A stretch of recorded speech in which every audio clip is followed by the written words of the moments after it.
आपने plastic ban की खबर तो सुना ही होगा। क्या आपको पता है कि इस दुनिया में हर मिनट 10 लाख प्लास्टिक की बॉटल्स खरीदी जाती है। और आपको तो पता ही होगा कि प्लास्टिक कभी भी खत्म नहीं होता है इन्वायरमेंट में। इसको हजारों साल लग जाते हैं खत्म होने में। एंड इससे इन्वायरमेंट में ऐसी ऐसी गैसेस रिलीज होती है जिससे कि हमारा हेल्थ, इंसान का रिप्रोडक्टिव सिस्टम स्पेशली बहुत वीक हो जाता है। एंड ये भी अनुमान लगाया गया है कि इससे ग्राउंड वाटर का लेवल भी कम होता है, क्योंकि प्लास्टिक वेस्ट लैंड को बुरी तरह से ब्लॉक कर देता है, क्योंकि ये एनवायरनमेंट में कभी खत्म ही नहीं होता। और इससे ग्राउंड वाटर भी कम होता है। मतलब टोटली कहे तो प्लास्टिक हमारे लिए बहुत ही ज़्यादा हानिकारक है।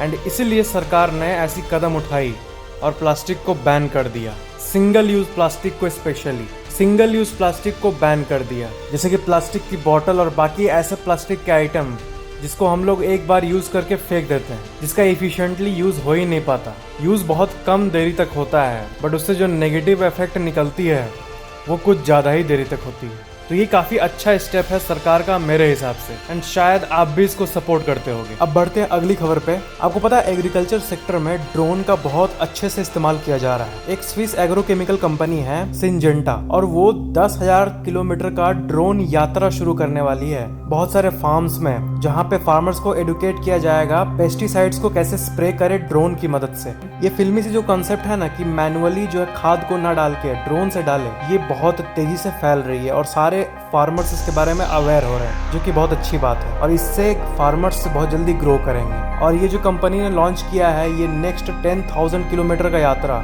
नेक्स्ट 3 महीने में करेगी, वो भी भारत के 13 राज्यों में। अब बढ़ते हैं नेक्स्ट खबर पे। जैसे कि यूट्यूब में आपको पता ही होगा सब्सक्राइबर्स जैसे कि फ्री होते हैं, हम सब अवेयर इसके बारे में। बट पेड सब्सक्राइबर का भी हम लोग सिस्टम रख सकते हैं हम यूट्यूबर्स। जैसे कि जितने लोग साइन अप करेंगे पेड सब्सक्रिप्शन में, उसके हिसाब से उन्हें एक्सक्लूसिव कंटेंट मिलेगा। तो ये चीज इंस्टाग्राम भी अब ला दी है, इंस्टाग्राम से सब्सक्राइबर प्रोग्राम के नाम से। और इसमें क्रिएटर जो है वो मंथली फी चार्ज कर सकता है कुछ एक्सक्लूसिव रील्स, एक्सक्लूसिव पोस्ट्स और एक्सक्लूसिव कंटेंट के लिए। अब बढ़ते हैं अगले खबर पे। क्या आपको पता है कि एयरटेल जो कंपनी है वो 5G का जो प्राइवेट नेटवर्क का ट्रायल है उसका कंफर्म कर दी है सक्सेस स्टेटस को। जी हाँ, वो मतलब टेस्टिंग सक्सेसफुल हुआ और ये हुआ बेंगलुरु में। डिपार्टमेंट ऑफ टेलीकॉम ने ये अलोकेट किया था और 5G को टेस्ट किया गया था। और सारा जितना भी क्वालिटी इंप्रूव हो सकता है 4G से 5G आने में, और जितना हम स्पीड और इफिशियंसी बढ़ा सकते हैं, उन सब चीज़ों को टेस्ट किया गया। अब ये अगली खबर बहुत ही इंटरेस्टिंग है। एक हार्ट बीट सिग्नल आया बहुत ही डिस्टेंट गैलेक्सी से साइंटिस्ट्स को। एंड आपको पता है MIT के एस्ट्रोनॉमर्स ने,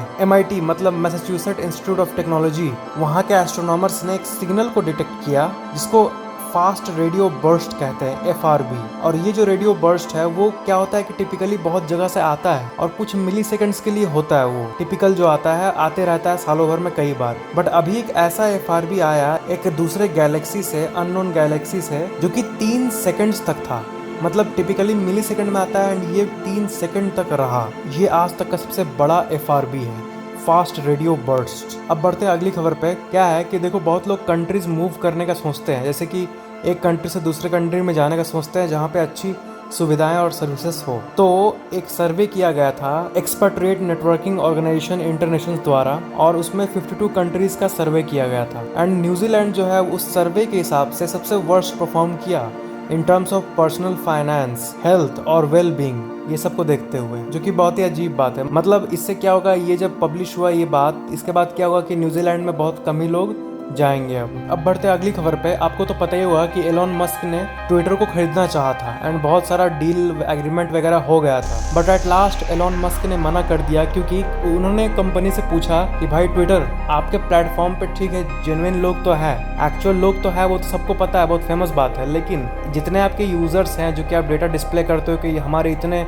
व्यूअर्स है, इतने यूजर्स हैं, तो इसमें फेक अकाउंट कितने हैं, बॉट्स कितने हैं, क्योंकि हर प्लेटफॉर्म पे बॉट्स होते हैं। तो इसका कोई साफ साफ आंसर ट्विटर ने नहीं दिया। एंड इतने इंपॉर्टेंट डील में एक इंपॉर्टेंट क्वेश्चन का आंसर ट्विटर ने कुछ ज्यादा ही ऐसे कैजुअली ले लिया और ज्यादा केयर नहीं किया, आंसर नहीं दिया। तो उसके बाद एलोन मस्क ने डील को कैंसिल कर दिया था। उसके बाद लेकिन फिर ट्विटर कह रहा है कि अगर ये डील हो गया है $44 बिलियन में, तो ये आप टर्मिनेट नहीं कर सकते एज पर एग्रीमेंट। अब ट्विटर ये कह रहा रहा है। तो इसके खिलाफ एलोन मस्क के लॉयर ने फाइल किया कोर्ट में कि जो ये कंपनी कह रही है कि आपको ये डील रश करके 2 महीने के अंदर करना ही होगा, ये गलत है। तो ये बहुत बड़ी न्यूज़ है कि मतलब ट्विटर और एलोन मस्क इन दोनों के बीच में वॉर चल रही है, जो कि काफ़ी अजीब बात है। अब बढ़ते हैं अगली खबर की ओर। अरुणाचल प्रदेश और असम, ये जो इंडिया का मैप पे आप देख रहे हो, इसका जो बॉर्डर है ना, ये बहुत ही डिस्प्यूटेड था। इसका जो बॉर्डर में जो लोग रहते हैं वो बहुत डिस्प्यूट में रहते थे। अरुणाचल प्रदेश कहता था कि ये हमारा एरिया है और असम कहता था कि ये हमारा एरिया है। और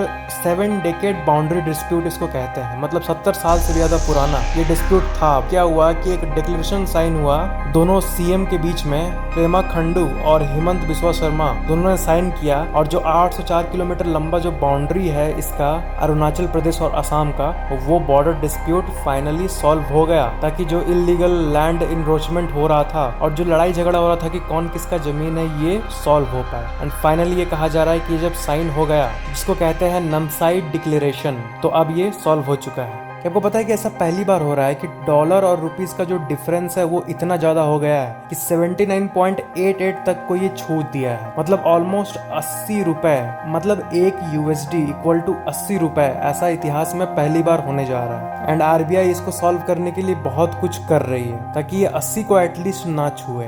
अपने फिल्मों में तो वो सीन देखा ही होगा जिसमें कि एयरपोर्ट में एक चोर आता है और वो कहता है कि एयरपोर्ट अब मेरे कब्जे में है। तो ऐसे ही शुक्रवार को हुआ था सैन फ्रांसिस्को एयरपोर्ट में, जिसमें कि बॉम्ब थ्रेट मिला था एयरपोर्ट के अथॉरिटीज को। एंड सारे लोगों को 8:15 पर रात को इवैक्यूएट कर दिया गया था और एक इंसान को कस्टडी में भी लिया गया था। और उसके बाद फिर जाके सब कुछ नॉर्मल हुआ। इस एयरपोर्ट में लास्ट साल 3 मिलियन पैसेंजर आना जाना किए थे। ये एक बहुत ही चलता फिरता एयरपोर्ट है अमेरिका का, एंड इसमें ऐसा होना एक बहुत ही बड़ी बात है। अब बढ़ते हैं नेक्स्ट खबर पे। अभी हाल ही में बुंदेलखंड एक्सप्रेसवे को लॉन्च किया गया and prime minister Modi ji भी आके इसका उद्घाटन किए। ये एक्सप्रेसवे सिर्फ और सिर्फ 28 महीने में बनाया गया। अपने समय जो डेट था बनने का, उससे 8 महीने पहले ही इसको कंप्लीट कर दिया गया। और ये 4 to 6 लेन का एक 296 किलोमीटर का एक्सप्रेसवे है, जिसकी कीमत 14,850 पड़ी। और इसे Uttar Pradesh expressway industrial development authority, यूपेडिया इसे कहते हैं हम लोग कॉमनली, उसने बनवाया। एंड ये इंडिया के मैप पे कहां से कहां तक जाता है वो भी आप देख सकते हैं। चित्रकूट, बांडा, महोबा, हमीरपुर, जालौन, औरिया, इटावा, इनसे पार होता है। एंड ये फेमस आगरा लखनऊ एक्सप्रेसवे पे भी मीट होता है। एंड ये इकोनॉमिक डेवलपमेंट को बूस्ट करने का एक बहुत ही बड़ा कदम उठाया। एंड ये सही में सही बात है कि एक्सप्रेसवेज जो होते हैं वो जितने ज़्यादा होंगे उतना डेवलपमेंट होगा कंट्री का, क्योंकि तब माल डेस्टिनेशन पे तेज़ी से जा पाएगा और इससे चीज़ों की दाम भी गिरेगी। मतलब इसलिए एक्सप्रेसवेज को डेवलपमेंट से कनेक्ट किया जाता है। जो MHA का वेबसाइट है, मिनिस्ट्री ऑफ होम अफेयर्स, वो इंडिया का जो वैल्यू है वेबसाइट का, जितने भी गवर्नमेंट वेबसाइट है जैसे कि ट्रांसपोर्ट डिपार्टमेंट और पुलिस का वेबसाइट, ये सब जितने वेबसाइट है उसमें सबसे टॉप पे है MHA का website, ministry of home affairs. National e governance service delivery assessment किया गया और सबसे यूजफुल पोर्टल में ये MHA का वेबसाइट आया, जिससे कि लोगों को ऑनलाइन सर्विसेज मिलता है। और सेकंड में जो वेबसाइट आया वो आया digital police portal. Of course police का सर्विस तो बहुत लोग यूज करते ही हैं, बट इस सर्वे में, इस असेसमेंट में MHA का वेबसाइट टॉप पे आया।